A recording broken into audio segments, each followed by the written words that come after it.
Merci beaucoup. De rien, mademoiselle. Bonne journée. À vous aussi. La princesse est là!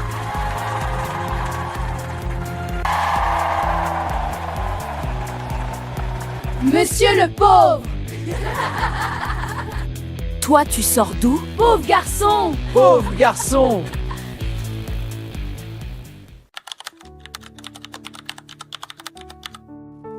Dans une école très prestigieuse d'une grande ville africaine, se trouvait un élève que personne n'aurait jamais imaginé voir là. C'était une école réservée aux enfants issus des familles les plus riches, les plus puissantes, les plus influentes du pays. Le portail de l'établissement brillait chaque matin sous le soleil, et devant lui, on voyait toujours une longue file de voitures de luxe, des 4x4 noirs qui scintillaient comme des bijoux, des berlines dernier cri, parfois même des limousines. Les chauffeurs descendaient, ouvraient les portes avec respect, et les enfants sortaient lentement, habillés avec des vêtements qui coûtaient plus cher que le salaire mensuel de toute une famille. C'était une école où, pour entrer, il fallait parfois être né dans une famille connue ou avoir des parents qui pouvaient dépenser sans regarder. Je suis prête. C'était aussi une école où l'on apprenait beaucoup, mais où l'on affichait surtout sa richesse. Et pourtant, dans cette école, il y avait un élève différent.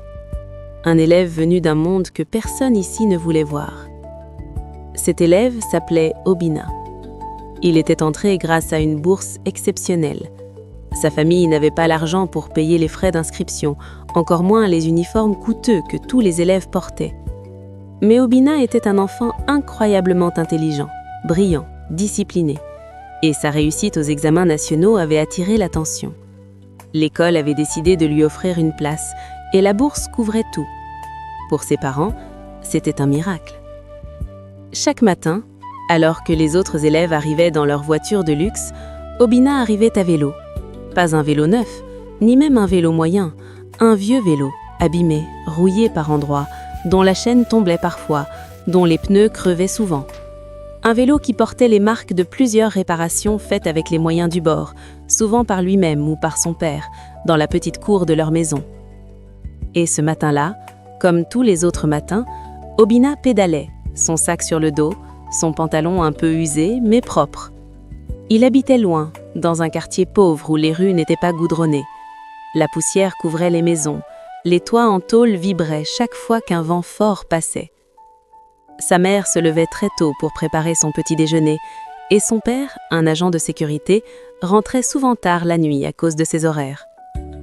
Ce matin-là, alors qu'il pédalait, le pneu au vent se mit soudain à perdre de l'air. « Oh non, pas maintenant !» murmura-t-il en s'arrêtant sur le bord de la route.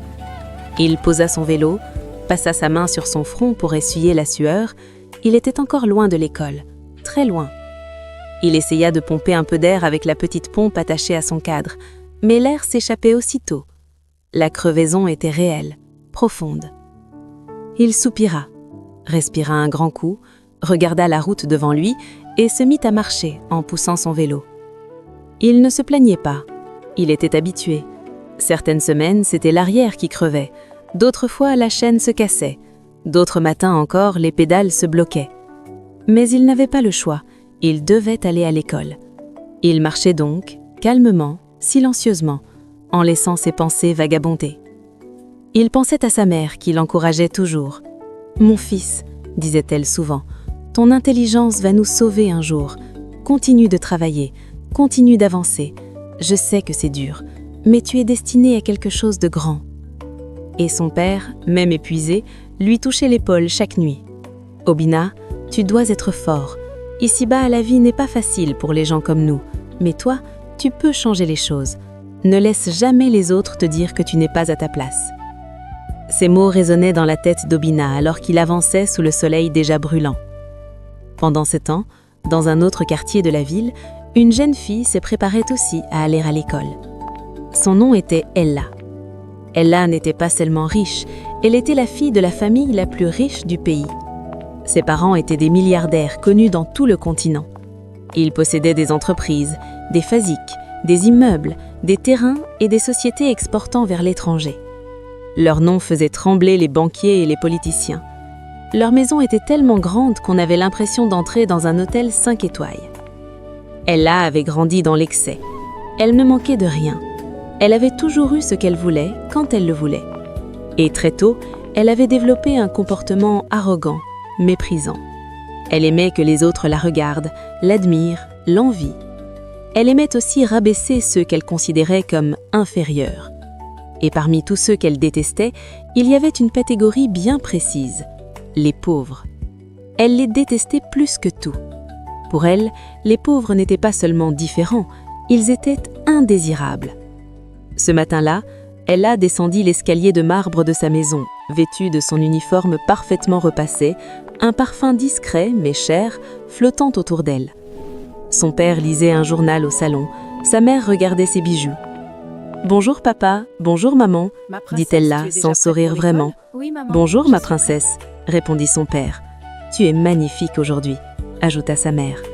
Ella aimait entendre ça. Quelques minutes plus tard, un chauffeur ouvrit la porte arrière de leur voiture de luxe. Ella entra. 2 autres voitures suivaient souvent la sienne comme escorte, car la famille était prudente et influente. Dans la voiture, Ella regardait son téléphone. Elle ne pensait pas à ses études, elle pensait à ce qu'elle porterait le week-end, aux photos qu'elle publierait, aux cadeaux que son père promettait de lui acheter. Lorsque les voitures arrivèrent à l'école, tous les élèves se tournèrent. C'était toujours comme ça. L'arrivée d'Ella était un spectacle. « Regardez, Ella est là! J'adore sa coiffure aujourd'hui.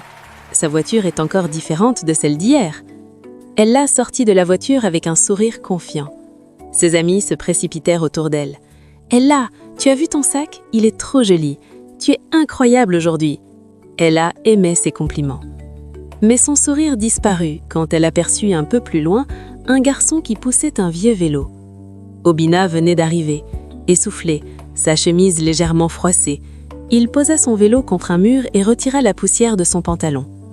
Les élèves commencèrent à rire. Il est encore venu avec son vélo du siècle passé. Peut-être que demain il viendra à pied. Ou peut-être qu'il va demander à quelqu'un de lui prêter une roue.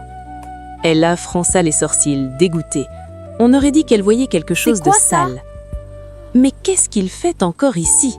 demanda-t-elle d'un voix froide. Une de ses amies répondit « Tu ne sais pas, c'est un élève pauvre, mais il a eu une bourse. L'école l'a accepté. » Ella ouvrit grand les yeux, choquée, comme si elle venait d'entendre la chose la plus absurde au monde. Une bourse? Une bourse ici? Dans notre école? Oui, apparemment il est très intelligent. Ella fit un geste de la main comme pour chasser une mauvaise odeur. Intelligent ou pas, il n'a rien à faire ici. Ce n'est pas une école pour les pauvres.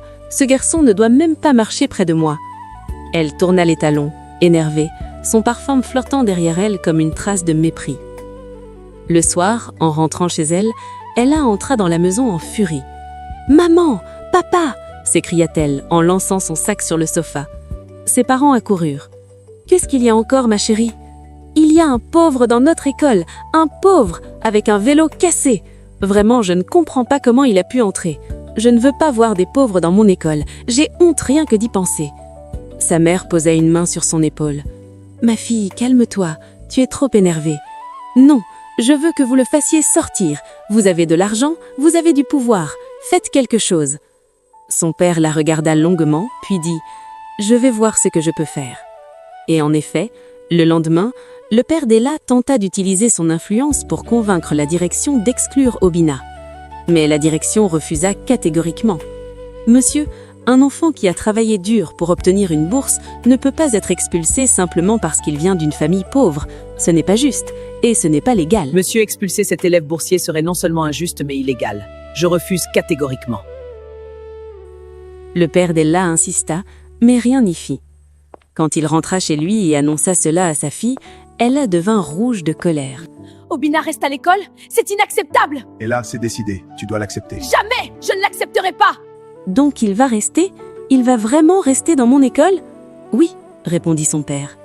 Ella serra les poings. Très bien, s'il reste, alors je m'occuperai de lui moi-même. Et à partir de ce jour, dans son cœur, Ella commença à nourrir une haine profonde contre Obina. Une haine qui allait bientôt se transformer en humiliation, en insulte, en violence silencieuse. La suite de leur histoire allait changer leur vie pour toujours.